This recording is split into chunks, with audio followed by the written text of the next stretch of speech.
Patrick Mahomes on facing Josh Allen. 3-1 is Allen's record against Mahomes in the regular season. 3-0 is Patrick Mahomes against Josh Allen when all the marbles are up for grabs. They get together in the AFC Championship. The Bills won in Week 11, 30-21 on that 4th and 2 rocket to the end zone by Josh Allen that made the difference at a time when they had to decide, do we kick a field goal and give the Chiefs a chance to go down and take it from us? Do we go for it? And if we don't get it, they can win with a field goal. Let's just go. Let's get it done. That's the kind of play. Chris, if the Bills are going to pull it off, they're going to have to make a play like that. And it's going to be Josh Allen making that play at some point in crunch time. You've got to make that. And you talk about this all the time. Making the big plays in the big moments. That's how the Chiefs manage to pull their cookies out of the fire repeatedly. Right. They know how to make the big plays in the big moments. They have an appreciation of it, and they rise to the occasion. They don't wilt. They don't shy away. Right. Yeah, like my phrase has been like, you might control the game against the Chiefs, but they control the moments, right? And I think what's cool here and where it's the clash of the Titans, of course, because of the two quarterbacks. I mean, come on. I mean, that's insane, right, these two guys. But also it is a little bit of the Bills have found that same type of magic the Chiefs have, right? The Bills can beat the Chiefs. This year, it is there to be had. I'm not saying I'm picking them. It's still the Chiefs at home, and it's the Chiefs, and they're damn good.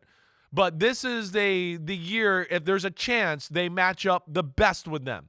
And we'll see if they can take that advantage, let alone I think they have found a little bit of that magic you're talking about with the Chiefs, right? It's a team that they've won 12 out of the last 13. I'm not counting the last game of the year where they didn't play. And they've done all of that, you just talked about, and they did it to the Chiefs.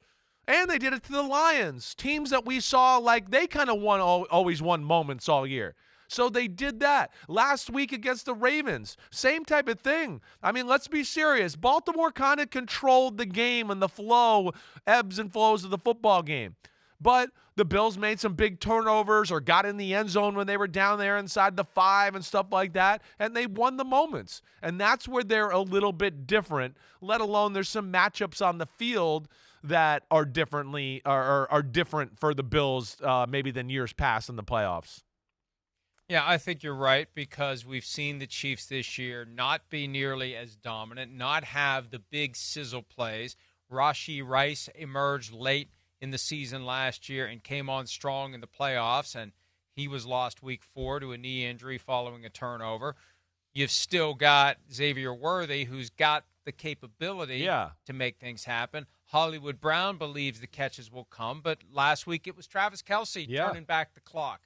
The running game hasn't been maybe what we thought it would be. That's right. Pacheco's still not back to what he was before he suffered the broken leg that knocked him out for multiple weeks. Kareem Hunt can help, but it's just not – there's nothing dominant. Even Mahomes. Mahomes wasn't – like when it was time to sit down and do the 5-deep MVP vote, and I know they probably don't want us to talk about who's on it, but I'll tell you who wasn't. Yeah. 15 for the Chiefs. No. Not right now. You're right. I mean, that's just not the way they play. They haven't set them up for that type of success to be that, right? But yeah, you're saying it the right way here. Josh Allen, he had a spot yesterday in his press conference where he kind of talked about like all the things that he waxed poetically about all the great things the Chiefs are good at, and basically kind of saying like, we need to be good at that. The situational football, the moments, all that type of stuff. And so I think they've realized like what they're against and what they're going to deal with here. Certainly. But I think too, again, to what you're saying, Mike, that's where it is different, right? The Bills, they have problems with teams like we saw last week. The Ravens, we saw, just kind of went up and down the field. And the Bills made some turnovers happen, or Ravens made mistakes, whatever you want to say, right? But they went because their ability to overpower the line of scrimmage. The Bills, they played aggressive, like very creative defensive fronts and did some things they don't like to do and took some chances and at least created some chaos, which I do believe maybe created the uncomfortableness from the Ravens and caused those turnovers a little bit, certainly. But they were compromised. They're not as compromised on the defensive side of the ball in this one. And it's because of what you said.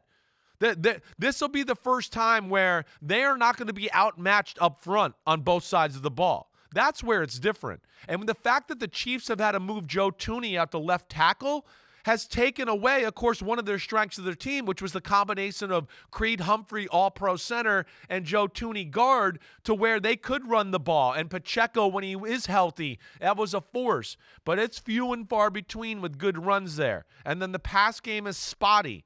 So I do think that the Bills will be able to play some defenses where they're going to go, wait, we don't have to go all in to stop the run here. We can play pass defense and worry about Kelsey and some of the other things and try to play it that way. I think we could certainly see that a little bit more in here, and that favors Buffalo, that they're not as compromised maybe as they've been in years past with the Kansas City Chiefs in that department. The Chiefs can be had.